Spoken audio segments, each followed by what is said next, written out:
This whole movement towards buying in developments, I think people need to be very, very cautious. Cape Town's got 29,000 Airbnbs, so now you've got into a world where you're competing on a one-to-one basis for a couple of grand extra a month. When you get married, you assign an antenna for the exit. But when you go to business partnerships, you only talk about the making billions. Biggest risks, how long do you have? Over the next 5 to 10 years, what do you see as the biggest opportunities and risks in the South African property market? From an investor point of view? Yes. I think the biggest opportunity in the property market in South Africa is probably firstly investing, so just getting invested. So taking that first step and getting on the property ladder.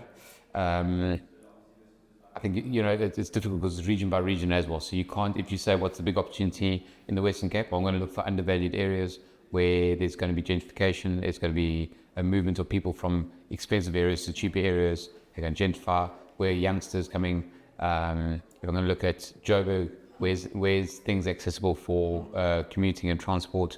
Where can I get to my employment? Where are people moving to? What's affordable there? So it really differs area by area.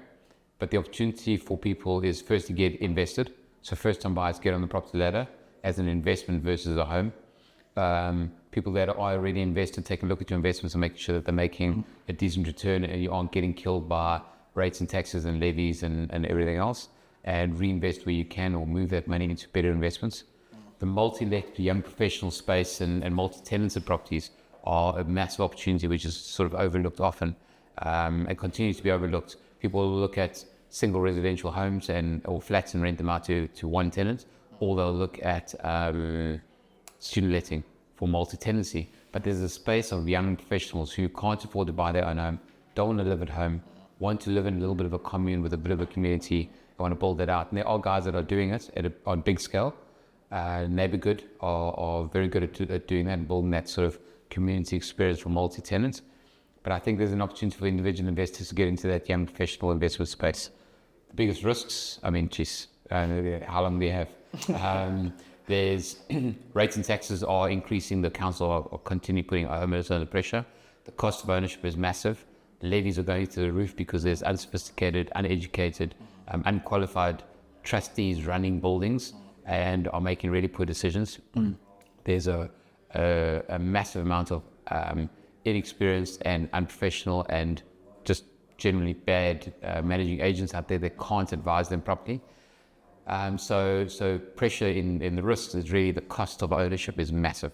Yeah. And then obviously the South African economy is still something that's always sitting on a knife's edge.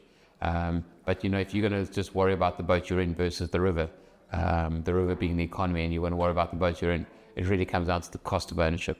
And people need to take control of the properties and the complexes they're in by becoming trustees and educating themselves and moving that space.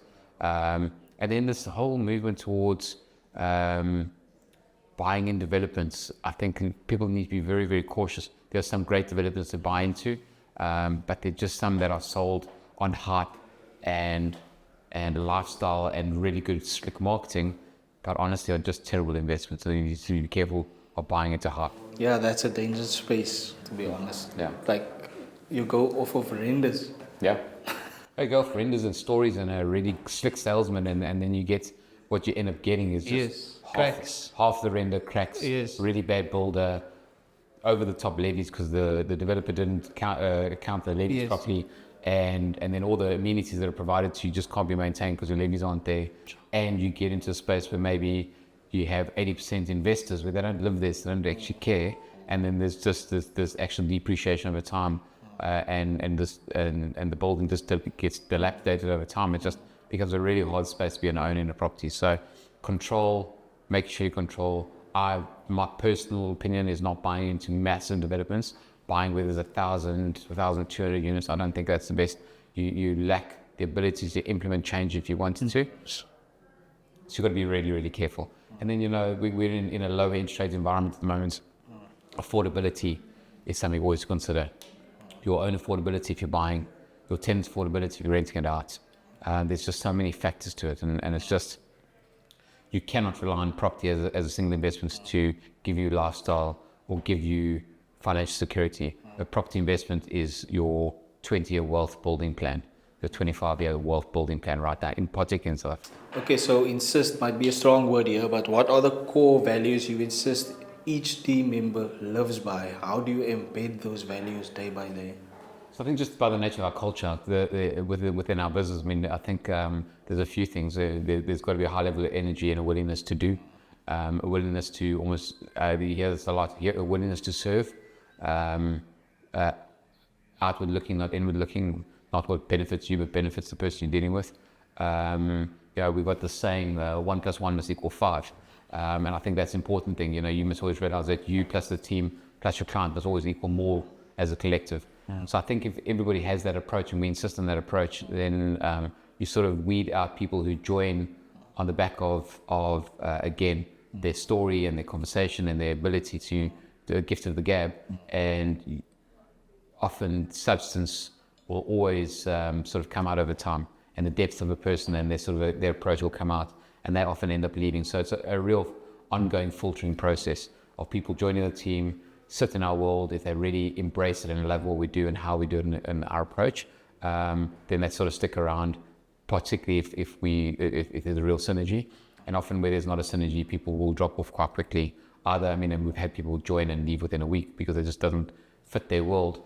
But it's important that we have that approach. So things culturally, automatically, this filter process, but also uncompromising on a few things.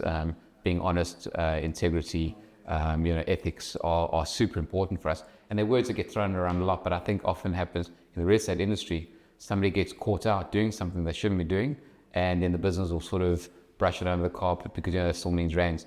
We don't brush things under the carpet. We literally, somebody does something that they shouldn't have done, we'll ask them to leave immediately. So it can be the highest revenue earner, we're the most important person in our role. It doesn't matter for us because the business and the whole is way more important than any individual.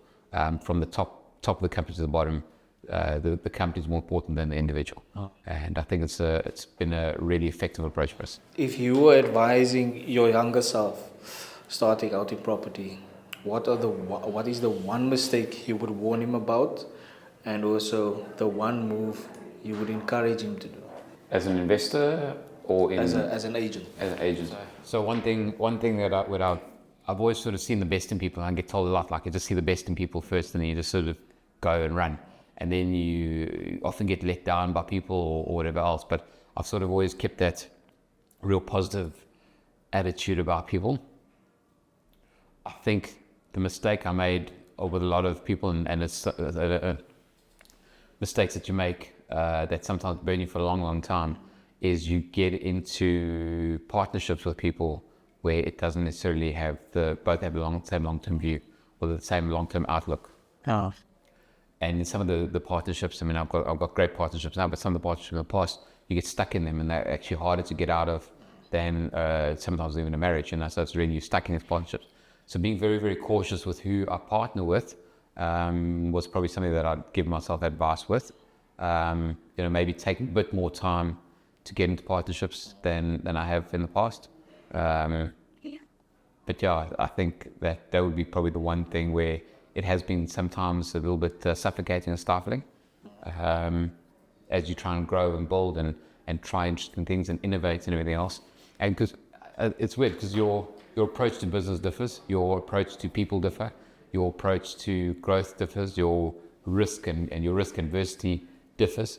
Even though you're sitting and one of my first business partners, we'd sit for hours and talk about ideas and everything else. And it was great because, and that's why, and that's probably the one partnership that in hindsight I probably shouldn't have gotten into. But we spoke all the same language. We had the same excitement. We were youngsters. We sort of thought we could take over the world. And then you sort of start running down the road, and a lot of the things he started doing was very much for himself within the partnership, and whatever benefited him. He didn't look after our clients and the people we were making money from very well. He just did things that sort of didn't align with me and where I wanted to be. And I certainly reflect on that, like, but all the conversations leading into it were all great and all aligned. But none of those conversations were around, okay, what happens if things get hard? What happens if we want to take more risk? What happens if we want to grow? What happens if there's other opportunities that one wants to take on no one does? We didn't talk about those hard questions. So I think cautiously entering partnerships, but having the hard discussions up front.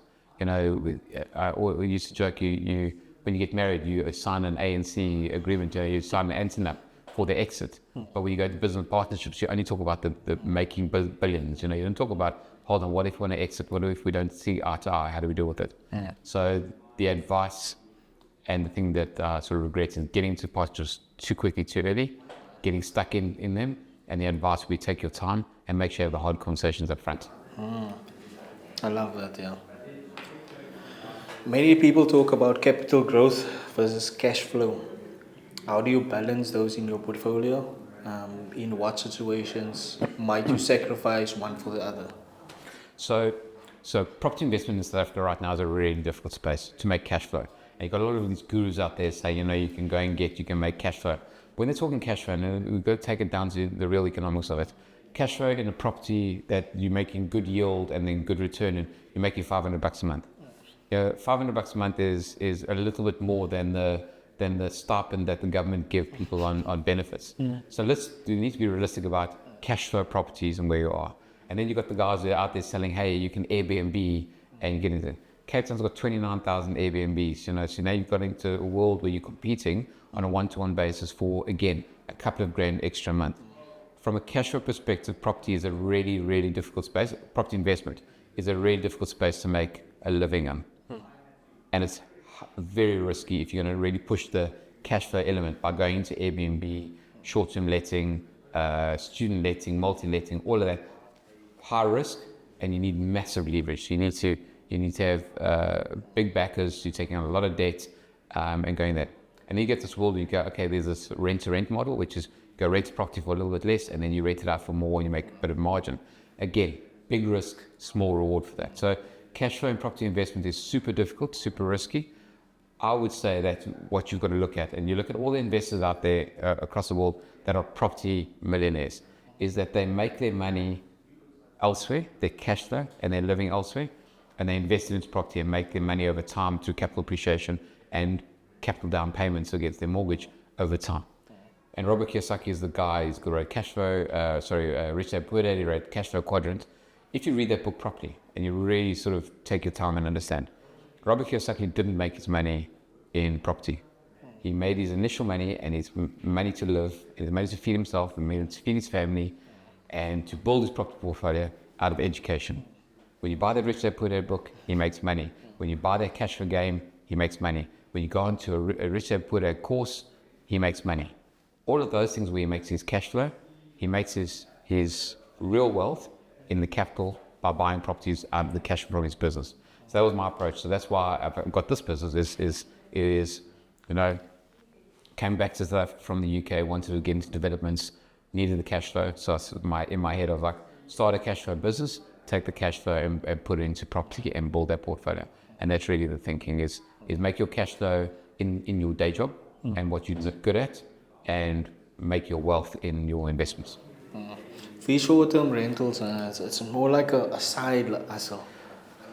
Because really, 500, you having this whole property, but you're making 500 rand out of it. You can literally do social media for some. Yeah, but that's reality. And I think people get bought into hype and hype, flipping Instagram side hustle stories and all this crap. Is this, how many Airbnbs do you need to be able to make a living? So let's go and get 10 of those, okay? Now you got to make sure that 10 are looked after, 10 are rented out, 10 of this here. Then you've got these expert companies, we've got one, Escape, you've got Proper, you've got all these expert companies who spend a lot of money on Google, on Booking.com to make sure that their listings are first. Now you've suddenly got to compete against them. Then you've got to go and change sheets, so you've got to wash and laundry, and then a tenant goes in and he destroys the property because they had a massive party, and then you lose a night, and then you get crap reviews, and then suddenly you're on downward spiral. Like the risk in that world is so risky, and there are guys that are becoming professional hosts, I get it. And there's absolutely a world for them. But as a scalable business that they're going to make themselves real money over time without it being a side hustle, and they're going to have to supplement elsewhere, is it really genuinely that exciting? So like anything, I think owning an Uber car and then putting an Uber driver in years ago was super exciting. These days, it's not lucrative. So I think people jump into hype, make some money, They then sell the hype, and then it just sort of starts declining. The return starts declining over time.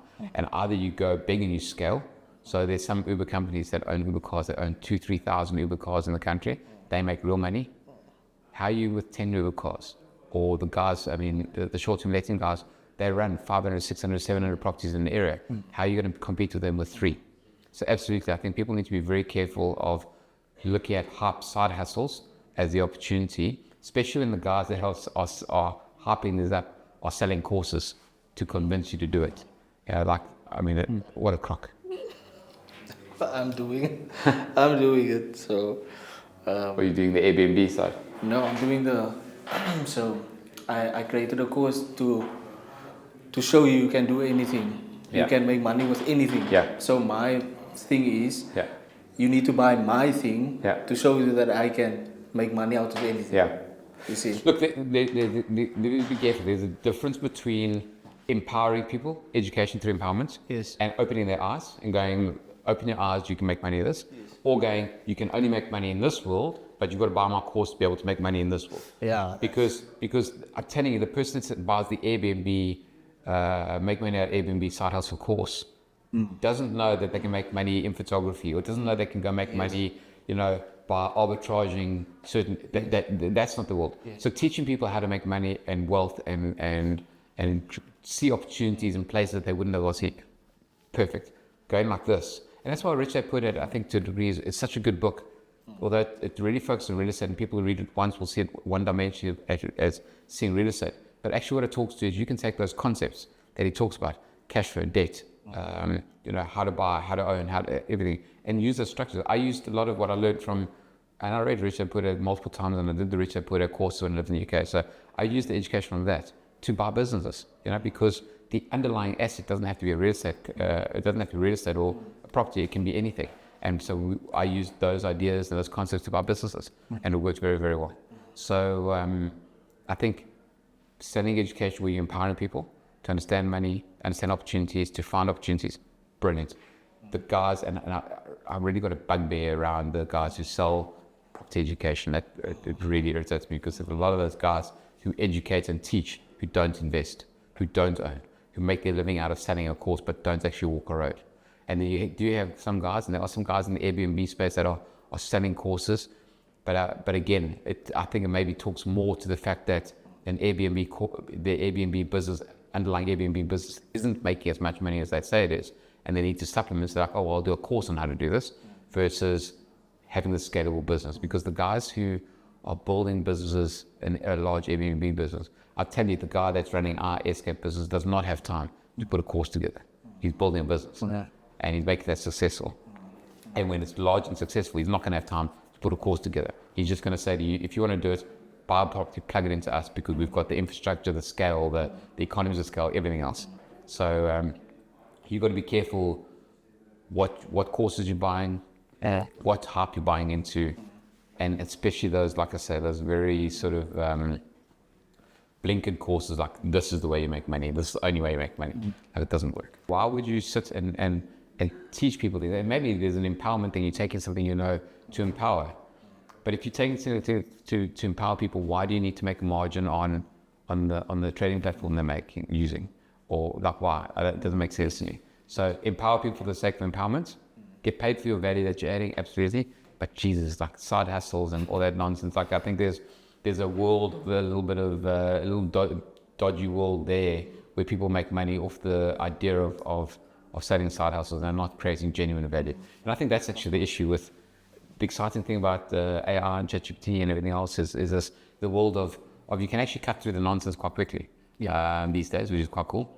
ChatGPT and whatever, not perfect by any means, but you can cut through a lot of the bullshit pretty easily. But what it's doing is going to start getting to a stage where it's going to give people so much value that the people that are professing value are going to be either shown up, or they're going to have to create real genuine value with an expertise to actually be able to monetize going forward, which I think is a really cool world and an exciting space, an exciting space to be in with where AI is going. What does future-proofing look like to you, both for your business and for your own legacy? In other words, what are you doing now so your ventures are resilient in the next 20 years? No, I think I mean, you hear about the Japanese who plan for the next 100, 200 years, and then most Western countries plan, venture capital companies plan for the next 2, 3 years. So what do we need to do for the next 10, 20 years? I think you got to be at the forefront of everything that's happening. So understanding your market, being an educator and informed about your world you're in,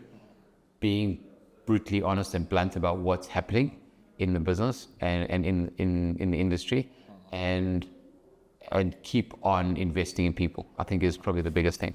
So your investment in good people will pay dividends for years to come. Whether they're with you or aren't with you in the future, as long as you invest in good people, when they move, it'll still add value to you over time. So, the world is a massive place with 8 billion or 9 billion or who knows billion people. But actually, in our own little micro environment, it's actually a really small world. So your investment in people will pay dividends for a long time. So I think good people, culturally aligned to your business, aligned with your outlook and your vision and everything else, willing to walk a road, willing to do the hard yards, to scrape their knuckles doing it, and building together and growing together without ego. I think that's important. The only thing that's guaranteed is that in 20 years there's going to be people. If you had one completely free day, no emails, no calls, no obligations, how would you spend it? No email, no phone calls. It'd be interesting. I'd probably spend the day worried about the business, what's going on. Obviously I've got 3 young kids. We're married, so be spending time with them. Doing something that we would like doing, quite an active bunch. So doing some sort of sport or something, going for a hike or something else. Just trying to sort of have a bit of fun and sort of let go. It doesn't often happen, unfortunately, in terms of being able to let go mentally. But I think that'd be the sort of important thing. I think if we had a few days, it'd be nice to sort of get away and change the environment, change the scenery. We do like going to sort of places where there's mountains and stuff, with less beach focused, which is weird being a Blouberg, and more about mountains. So just having that breakaway. I do like reading, so often my ideal day would be sitting somewhere beautiful, just reading a bit. Well, actually the whole family loves reading, so I think it would be weird to have a world where I could just switch off for a day. That'd be pretty cool, actually.